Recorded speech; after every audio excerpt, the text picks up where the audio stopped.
To kick off the second half of the event, I wanted to introduce somebody who has been doing some phenomenal work in the area of analytics. He founded a company, EdgeSpring, that is now at the core of Salesforce's Wave Analytics offering. Vijay Chakravarthy. Vijay. So I just thought that I'd kind of briefly talk a little bit about Salesforce Wave, but more importantly, kind of the role it plays in the data ecosystem. So just from a perspective of kind of why we started EdgeSpring, as well as what the mission for Salesforce Wave is, I think the goal for us is essentially to democratize information access in the enterprise, right? To allow essentially every business user to make better data-driven decisions, regardless of kind of where the data comes from, what the shape of the data is, as well as what form factor they access the information from. So I'll talk a little bit about kind of the underpinnings of it, not necessarily purely from a technological perspective, but more from a philosophy perspective. And I'll also talk a little bit about kind of our experiences with some early customers. And if time permits, I'll show a little bit of a demo as well. So this is kind of, I think, required by me, or not by me. I'm not going to read every word in excruciating detail. Hooked on phonics worked for me, but I'm going to stop there. So that's our safe harbor. All it means is please don't use this to, I think, do kind of trade in CRM stock based on statements I make here. So this is kind of, everybody understands this, is that essentially we are at a situation today where everybody's massively overloaded with large amounts of information. And this information not only lives in on-premise systems, but now increasingly in the cloud as well. If you consider business intelligence to be a solved problem, and really actually I don't, because even for a single data source, today most of the access to that information is by analysts and IT and very little by the business user. The problem of looking across multiple silos is even worse today in the enterprise. So if you look at kind of how many people actually have a 360-degree view of a customer, the number of people, especially business decision makers, that are able to access that freely is very, very small in the enterprise today. That's where we see massive opportunity for us.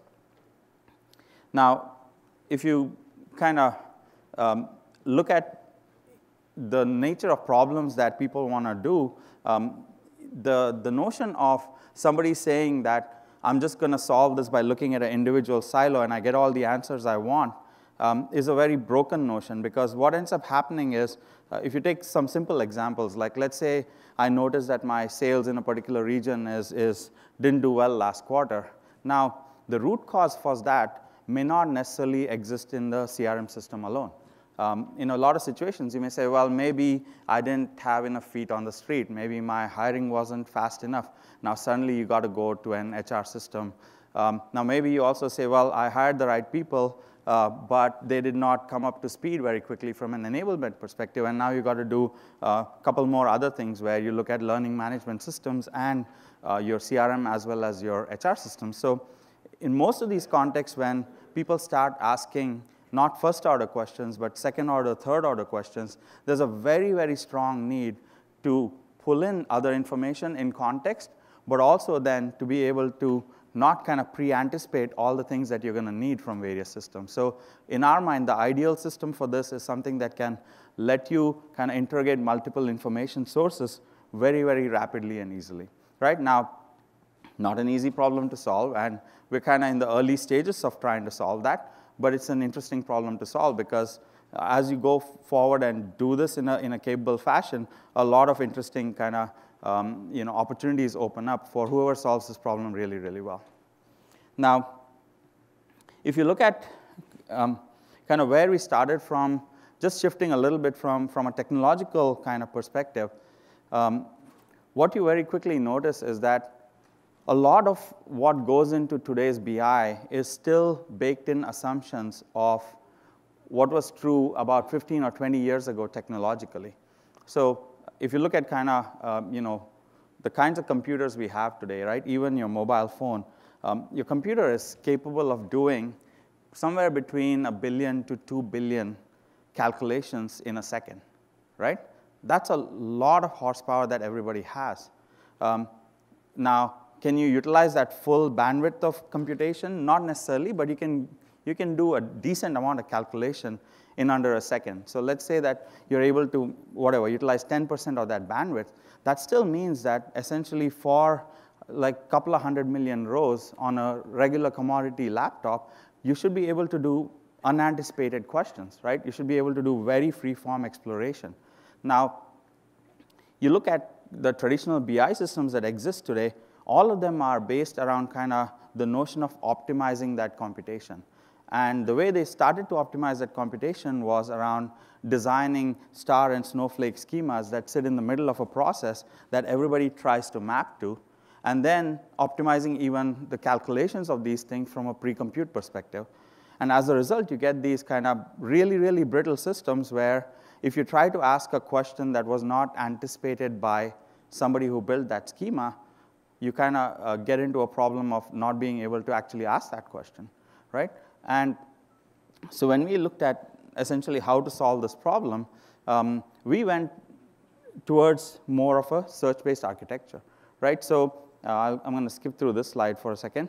Now, in some sense, if you look at the entire process of what it takes for people to provision information at scale for the end business user, a lot of the process of people trying to build these things involves a conversation between IT and business, which looks something like this. IT goes to business and says, well, we heard that you need this new data mart or a data warehouse. Can you tell us what questions you're going to be asking off of this data mart? And business looks at IT and says, well, really, if I knew all the questions I wanted to ask off of this data mart, I would not need the data mart in the first place, right? And that's a really kind of strange way of looking at the situation, which is you tell me what you want to know in advance, and I'll then try and build something for you. And the reason IT is doing this is not because they're trying to be, annoying, although sometimes that can be disputed. I think the reason they're saying is that they have to kind of build these specific types of schema-based things in order to get value out of the system. And so when we looked at this, we said, well, really, the approach that we would take if we were building something from scratch in the modern era, which we were lucky enough to be doing, would be more akin to a search engine than to essentially a relational system, like stuff where you have to fit things into grids in a nice shape, right? Where you have to get all the data to be shaped in a particular way to derive value from it. Now, that does a lot of interesting things, which is the moment you take that approach, you also realize that a lot of data in this world, especially, for example, in areas like digital marketing, et cetera, does not really follow a rigid schema, right? So a good example that I normally talk about is if you're a retailer and you're selling complicated products, like, say, you're selling a cell phone, right? And you're also selling, I don't know, a simple thing like a glass of water or a bottle of water. The cell phone typically takes about, I don't know, a couple of thousand attributes to describe well, right? So you'll say, okay, a cell phone has, these 50 attributes about its performance and the chip type and all that. And so you have a lot of proliferation of kind of attribute information for that cell phone. The same set of attributes, if you look at from a kind of bottle of water perspective, you probably describe it in 10 or 20 attributes max, right? But then what ends up when people start putting this into a regular rectangular grid is somebody says, well, you get 50 attributes, and everybody fit their products into this. And when you start doing that, essentially, either you kind of lose information for things that are rich in their attribution, and then on the other end, for bottles of water, you get a lot of sparse information, right? Now, you can try to circumvent that by doing some sort of flex field thing on top of that, but you're really trying to force fit kind of the bad architecture on top of a relational grid, right? The other thing that also happens as a result is that when things belong to multiple categories or are multi-valued, et cetera, again, you have a problem with modeling that and fitting that into this kind of standard way of doing things. But when you do a search type system, then actually It just, the input into the system consists of very simple like attribute type or attribute name and attribute value type stuff. And in our system, your row 1 could have 20 attributes, row 2 could have 5,000 attributes. We don't really care. The way the system works is actually narrows down very quickly the set of attributes that you're querying across and then does an arbitrary computation across that. So you could say, for all the bottles of water that were sold in this geography, also take in cell phones that were sold in the same geography, and now give me aggregate kind of dollar values from that geography, right? So it behaves like a search engine that narrows it down and then computes on the different measures. Now, obviously, because our goal was to then, on top of the system, it was still designed for the end business user, we put in like a very strong glue between the search-based engine as well as the interactive visualization to the point where we felt that the goal was for kind of a business user to be able to arbitrarily slice and dice this information without understanding anything about business intelligence, right? The goal is not for them to ask queries, but for them to make decisions. So we tried to make it as intuitive as possible. And for us, I think the whole idea was that you'd be more inspired by kind of game-like UIs than by like a traditional query model. And then obviously, once we got acquired by Salesforce, there was a lot of work that we did in kind of making this, cloud scale, being able to provision across to a large number of people, et cetera, right? So that's kind of the heart of the system, but it was built kind of a full vertical stack all the way from kind of this query engine, which is our own homegrown thing, along with the visualization layer on top. Right? And then we've added a lot of tooling alongside of it where you could actually now start expressing kind of more complicated relationships between things, allowing people to see kind of what happens when you change something in a very interactive fashion, right? I'll show you guys a demo. Now, the other thing that also happens, I spoke about the first two things, but the other thing that has also happened in the last 10 years in terms of hardware, actually, which is really interesting, is I mentioned that all the CPUs have gotten really fast. But what's also happened is that the bus that connects the CPU to memory has not changed much in its bandwidth in the last 10 years. And in the last 5 years, I would say. Now, CPUs have gotten really, really fast, but it's kind of like trying to drink a large amount of water through a very, very tiny straw. They're not able to get enough data to the CPU in time. So we did a lot of work around being able to compress information so you can actually send more data to the CPU very effectively. And the trade-off in kind of having to deal with the compressed type gets mitigated by the fact that the CPU is really fast, so it can actually compensate for that, for the fact that it's compressed still. All of this allows us to essentially provide an interface to the end user where they don't anticipate any question. They can just kind of start interrogating the information and then move at what we call speed of thought from kind of one view of the system to slicing and dicing to other views of the system. Right? So that's kind of the design goal. And underneath it is a lot of technology that lets you do that. The other thing that happens, and this is a really interesting result of us being a search-based system, is that you don't really need to spend a lot of time, I think, is in bringing data sets together, is spent in actually trying to map all of these different systems that you have into some sort of a central schema, which is, I got to bring this, kind of design this Uber schema because I want to bring whatever Salesforce data along with Concur data along with something else. Whereas if you look at kind of the end business users' needs, very often it's that they just want to ask questions across the two systems. So like, if I'm a head of sales, I want to say, okay, I look at my top performers for the last quarter, and I say, well, in order to close their deals, did they spend a lot of money, right? So all I want to know is give me like my top people for my last quarter, tell me their revenues from Salesforce, and then do the same query essentially by those people on Concur, and give me what they spent, and now just show that alongside of each other. So really that situation of even answering that question does not require any strong information integration in a centralized schema fashion. And that's what we do really well. We do federated search queries across all of these different systems that we have ingested the data from without needing to build this centralized model. And that leads to a lot of agility in how quickly we can bring data sources together. So again, I'm not going to go read through the the slides here, but the whole point of this is then that people are not necessarily restricted to being only have to deal with, okay, I could bring 3 sources together, and that took 8 months by a team of lots of people trying to maintain it. Actually, we can get really agile with it. Not only that, you can also get very iterative with it, because you can start bringing in new sources of data based on the kinds of questions that business starts asking, the second order, third order questions that they start asking, rather than, again, dealing with kind of the pre-anticipated integration model.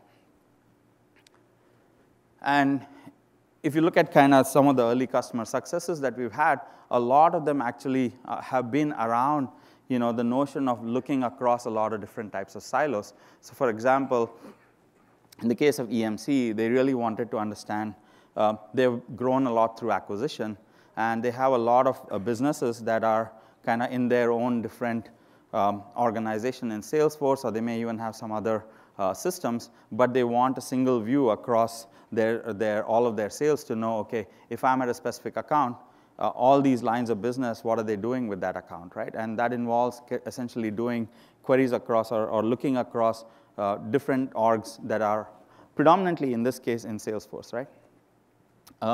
At the same time, you look at somebody like GE Capital, where they actually have information coming in from Salesforce, Siebel, Excel, a bunch of sources, again, where they want to now, for their strategic accounts, really understand everything that that account is doing, what they're doing across different touch points, right? The Akamai situation is interesting because the first two are more structured information sources. In the case of Akamai, they also want to bring in a lot of their log records into the system and use that to understand which of their customers is likely to churn. And the whole interesting thing about this is obviously that the CRM system plays a key role, but so does the service system, as well as all the logs of what the customers are doing using Akamai, right? So they can tell very quickly if somebody is kind of started to taper off in their usage of Akamai, and then they can have obviously models around how to go try to get them back, etc. Right. So the whole notion of being in the cloud is also a notion of the value of doing that is that you can not only provision information, software really rapidly, but you can also very, very rapidly enable a kind of connected ecosystem. Obviously, this is an Informatica conference, so I just put Informatica only there. And they added, I think, the other guys, so they were gracious there. And so we have also a bunch of consulting, predictive, and ISV partners, and we're going to be building out this ecosystem over time because for us, the value prop is that we provide the platform, but the domain experts and also people who can add other value into the ecosystem will come in and sit on top of the platform and play there. So I'll quickly switch to a quick demo so people get a handle on kind of what I'm talking about when I say speed of thought, understanding, etc. I'll also try and showcase, I think Stephanie said I was okay to show this, some functionality that has never been shown before. So this is my first time I'll be doing this demo in public. And then I'll open it up for questions.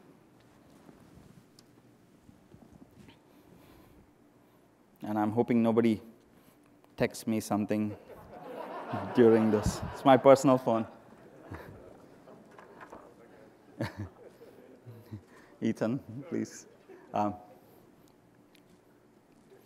So I'm just going to very quickly show like an example of what I mean by ad hoc investigation and understanding. But the first construct here is like the notion of a dashboard in our system is very different from a notion of a dashboard across other systems, where it's not about just showing like bunch of data together, but it's also about understanding the relationships between that data. For example, each of these things reacts to each other, right? So if I tap on America, I can see what happened with the pipeline, what the utilization of that was. I can tap at any data point here. Everything else changes in response to that, can even drill into a specific thing. But the whole notion here is that I can actually go and look at any of these things. They all respond to each other, right? So if I want to know for EMEA for that month, what were the top open opportunities, I can do that. The interesting thing about this demo here that you see is also that for data sets that are pretty small, we can push the entire computation to the edge. This whole thing is actually running on my phone here, right? So I can be disconnected and and offline and still get the insights that I want. And then, obviously, this whole dashboard here consists of essentially multiple types of information. As you can see, there's pipeline stuff, but there's also a log file information that gives you, like, indications of what kind of product utilization you're seeing out there.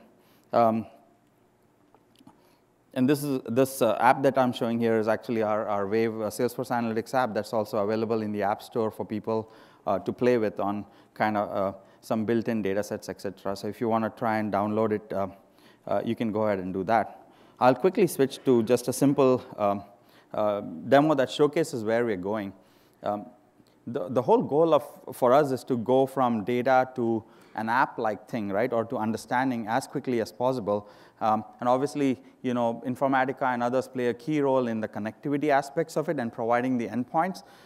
So here's an example of if you have an endpoint, we want to make it really, really, really easy for people to consume that endpoint. So I can, here I'm going to this is an endpoint that consumes stock data.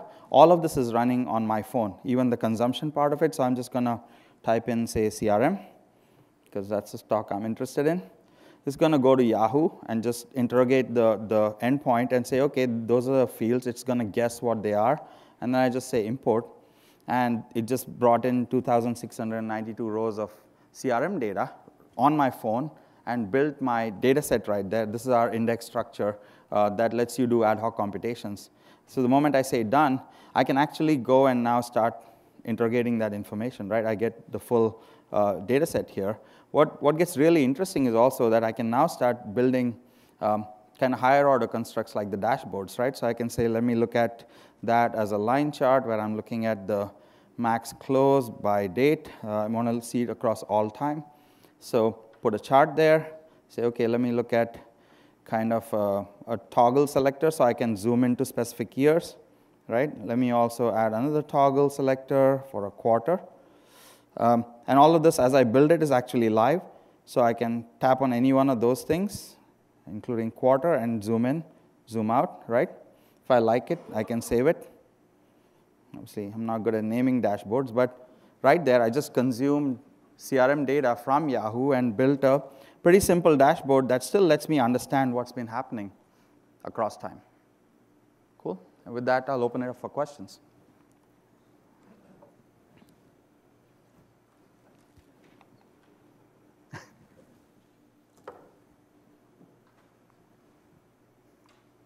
Yes.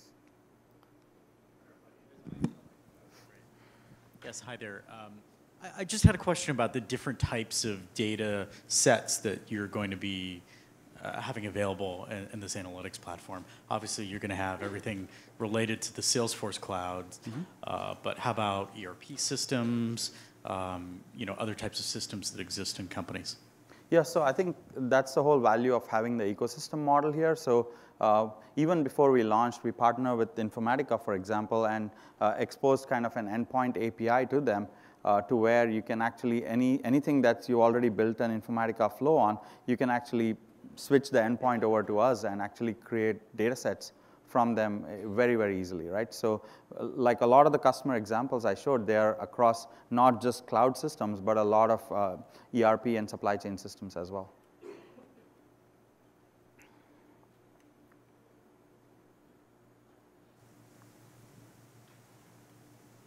So either I was very, very clear in what I said, or I didn't make any sense at all. So either way, it's OK.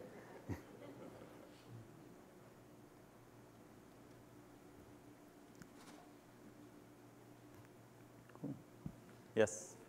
I guess if you could comment a little bit on what types of new companies you're seeing that are leveraging the investments that Salesforce is making in terms of analytics. Sorry, I couldn't. If you could comment a little bit on kind of the ecosystem that's getting built up around the Salesforce Analytics platform, that would be interesting. If you have any thoughts. I think so I'll talk a little bit about like the current stuff, and I think where I see it going as well. If I look at kind of the extension points and the value props around the ecosystem, the first one is obviously is very simply is that we're not going to be the domain experts in all of these things, but we have a platform where the goal for us has always been allow people to build an analytical application very quickly, right? Because I think the primary consumption model for a business user is still not discovery or exploration, but actually consumption of a set of kind of dashboards that represent some domain knowledge embedded into them, right? So that's the first point of, I think, ecosystem, right? There's also, I think, kind of obviously connectivity and enabling all the stuff that makes that happen as part of that analytical application. From a longer-term perspective, I see ecosystems also emerging around providing reference information that is of value in this process, like Dun & Bradstreet, others, et cetera, as well as I think providing kind of, I would say, machine learning, data science, predictive capabilities into the mix of it, right?